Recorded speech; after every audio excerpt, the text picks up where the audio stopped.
Olá pessoal, tudo bem?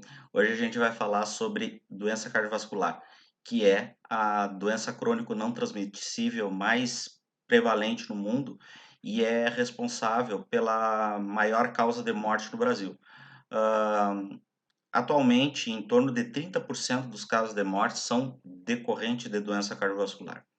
Então, hoje nós vamos abordar a bioquímica da aterosclerose e da gênese do infarto, como forma de esclarecimento e até mesmo de modificação de hábitos para diminuir o número de casos. Querendo receber notificação de novos vídeos, se inscreva no nosso canal, curta e compartilhe. Eu espero que vocês curtam o nosso vídeo.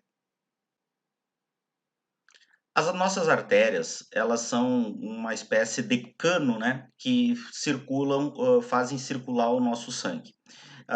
As camadas que compõem as nossas artérias, em especial as coronárias que irrigam o coração, elas são constituídas de três camadas. Uma camada interna, que é chamada de camada íntima, uma camada externa mais rígida, mais consistente, que é chamada de camada adventícia, e entre a camada íntima e a camada adventícia, nós temos o que a gente chama de camada média da artéria.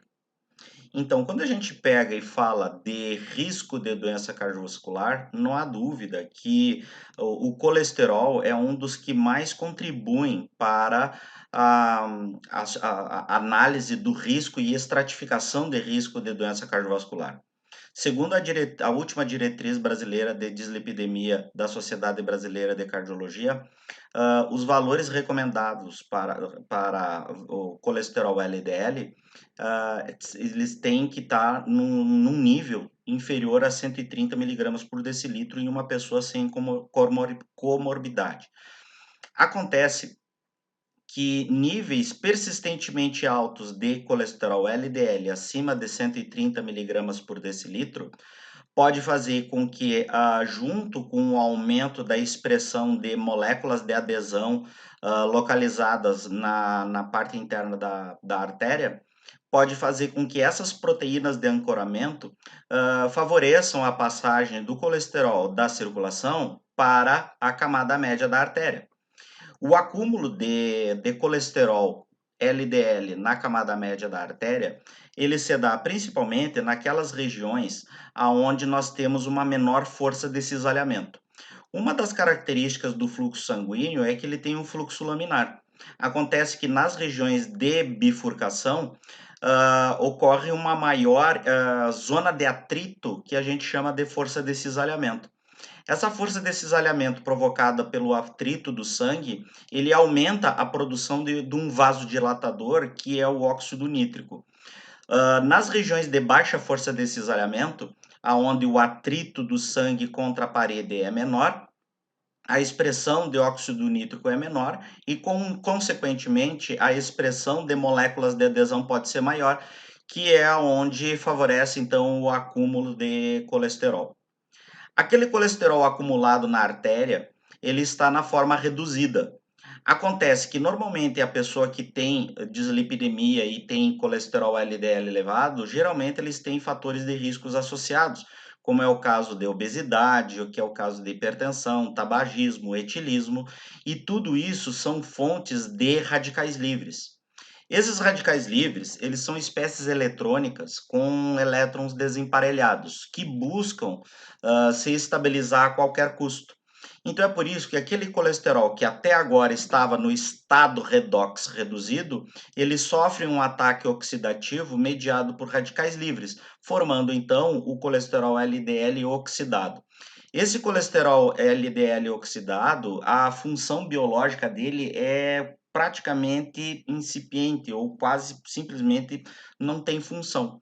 Então é por isso que eles acabam desencadeando um processo inflamatório na camada média da artéria. Esse processo inflamatório, ele libera um monte de interleucina, de citocinas e de quimiocinas que promovem o recrutamento de células de defesa da corrente circulatória, em especial monócitos. Esses monócitos, então, eles como são os nossos soldados, né? Assim como os soldados espartanos, eles declaram guerra àquele processo. então eles migram para a camada média e se deslocam até lá. O monócito que que vai para o tecido, ele vai se chamar de macrófago. E esse macrófago, a função dele é fagocitose. Com isso, os macrófagos então começam a fagocitar o colesterol oxidado, dando origem àquilo que a gente chama de célula espumosa. Célula espumosa nada mais é do que o macrófago repleto de colesterol. Com essa fagocitose, ocorre, e considerando que o processo inflamatório é uma espécie de agressão à camada média da artéria, essa agressão faz com que o organismo desenvolva um mecanismo de proteção, que faz então as células da musculatura lisa proliferar e também desenvolver e proteger aquela placa de acúmulo de gordura. Só que com o tempo, essas células espumosas ou aquela coleção de gordura junto com células espumosas acumuladas naquela camada média da artéria, elas podem progressivamente diminuir a luz do vaso, provocando um estreitamento da artéria. Com o tempo, aquela gordura e as células espumosas dão origem a um conteúdo necrótico, e esse conteúdo necrótico, ele estimula a produção de citocinas, como é o caso de interferon gama, fator de necrose tumoral alfa, que é o caso também de metaloproteinases, que são enzimas que são capazes de digerir o colágeno. Então, como se fosse uma britadeira ou uma picareta, elas vão quebrando o colágeno que estava recobrindo aquela placa aterosclerótica, fazendo com que a placa fique cada vez mais fina, a camada de proteção. Junto com fatores ambientais, aquela placa aterosclerótica ela pode se romper, fazendo com que o conteúdo necrótico extravase para dentro da artéria. As plaquetas que estavam até então inativas, em presença de um conteúdo necrótico caracterizado pela descontinuidade de endotélio, porque uma vez que as plaquetas ficam inativas, porque o endotélio produz prostaciclina, que mantém essas plaquetas inativas. Só que na região onde ocorre a exposição do colágeno, o colágeno não produz prostaciclina.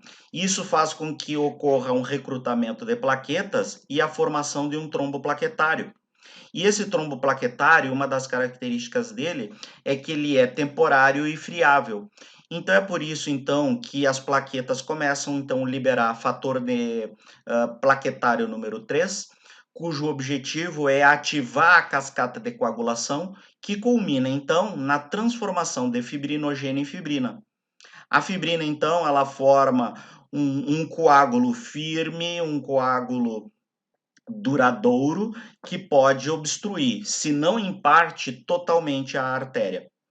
A artéria obstruída, então, por conta de um coágulo desencadeado por um evento aterotrombótico, ele diminui o fluxo de sangue que irriga uma determinada região do coração. Essa diminuição do fluxo de sangue que está irrigando o coração diminui a oferta de oxigênio que provoca uma hipóxia cardíaca. Essa hipóxia, ela vai ter um efeito metabólico no coração que é crucial. Porque vocês imaginem o seguinte, uma das características do tecido cardíaco é que ele é um tecido extremamente aeróbico. Isso significa, então, que a glicose que ele oxida e as gorduras que o coração oxidam é via, basicamente, ciclo de Krebs e também cadeia respiratória. Do ponto de vista metabólico, dá para se dizer que aproximadamente 2/3 do coração utiliza gordura como fonte de energia. E somente 1/3 da energia consumida pelo coração é oriundo da glicose. Lembrando da bioquímica básica, uma molécula de glicose que sofre glicólise aeróbica, ela é capaz de produzir de 36 a 38 moléculas de ATP. Quando a gente fala de triglicerídeos que são oxidados no ciclo de Krebs, dá para se dizer que em condições aeróbicas, uma molécula de triglicerídeo pode produzir em torno de 387 moléculas de ATP, mais o glicerol. Então quer dizer que assim, falando em termos bastante grosseiros e bastante superficiais, dá para se dizer assim, ó, que considerando uma molécula de glicose e uma molécula de triglicerídeo, um coração sadio ele é capaz então de produzir a partir desses dois substratos em torno de 900 moléculas de ATP, que é o que caracteriza então o metabolismo cardíaco. Acontece que numa situação de hipóxia, essa hipóxia vai fazer com que as gorduras não sejam metabolizadas, por causa que o ciclo de Krebs depende da cadeia respiratória e de oxigênio. Então, isso significa que dá para se dizer que em condições de um evento aterotrombótico, a parte lesionada do coração vai metabolizar 100% de glicose. Com um detalhe, fazendo glicólise anaeróbica, que faz com que somente 2 ATP sejam produzidos em condições anaeróbicas. Então, o resultado disso é que consumindo 100% de glicose em condições anaeróbicas, a quantidade de lactato no músculo cardíaco se eleva. Então, essa hipóxia e um aumento da glicólise anaeróbica aumenta a quantidade de lactato. O aumento da quantidade de lactato produz um estresse metabólico no cardiomiócito, que faz com que as células fiquem com um teor de carga positiva mais elevada em um citoplasma mais ácido. Esse aumento e esse desequilíbrio de pH intracelular pode provocar dor. E essa dor, ela é caracterizada então pela angina, que é aquela dor peitoral, que pode irradiar para o braço esquerdo, provocando então uma dor epigástrica, que também pode irradiar para a região do pescoço. Só que ao mesmo tempo, então, o aumento do consumo de glicose diminui a oferta de glicose no cardiomiócito, consequente aumento do teor de lactato. Isso torna a célula mais positiva, que pode provocar um efluxo de potássio para fora da célula. O resultado é que não só o potássio, mas também o cálcio pode ficar comprometido, fazendo com que a transmissão neuromuscular promovida, então, pelos canais de cálcio e da bomba de sódio e potássio entre em colapso. Então, esse desequilíbrio de potássio provocada pelo aumento de lactato intracelular pode provocar alterações do eletrocardiograma que podem caracterizar, então, em fibrilação, arritmias e também em distúrbios de ondas ST e Q, provocando, então, por exemplo, um supradesnível ST que pode ser evidenciado pelo eletrocardiograma.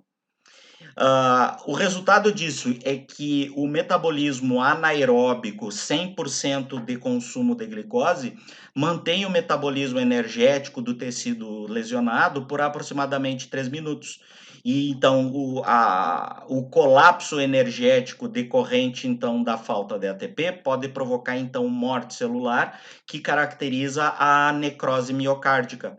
Essa necrose miocárdica é então que é o que a gente chama então de infarto agudo do miocárdio. O infarto agudo do miocárdio, então, ele pode ser determinado através de biomarcadores laboratoriais de necrose, que incluem, então, a troponina e a creatina quinase. Dentre os fatores modificáveis e do qual é o objetivo dessa apresentação, atentar que fatores modificáveis como hipertensão, resistência insulínica, hiperglicemia, dislipidemia, obesidade, tabagismo e sedentarismo, eles podem prevenir a doença cardiovascular. Enquanto que fatores não modificáveis, isso a gente tem que, de certa forma, fazer o entendimento e o manejo, que é o caso de que a doença cardiovascular vai estar relacionada, por exemplo, a uma idade mais avançada, ao sexo e predisposição genética. O entendimento da bioquímica e fisiopatologia do infarto agudo do miocárdio permite fazer o entendimento de que fatores modificáveis já falados anteriormente podem diminuir o risco de doença cardiovascular e a gravidade desses eventos.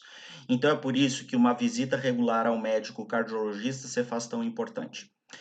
Nesse caso, então, querendo receber notificações de novos vídeos, se inscreva no canal, ligue o sininho, curta e compartilhe o vídeo. Espero que você tenha gostado e até a próxima. Até mais. Tchau, tchau.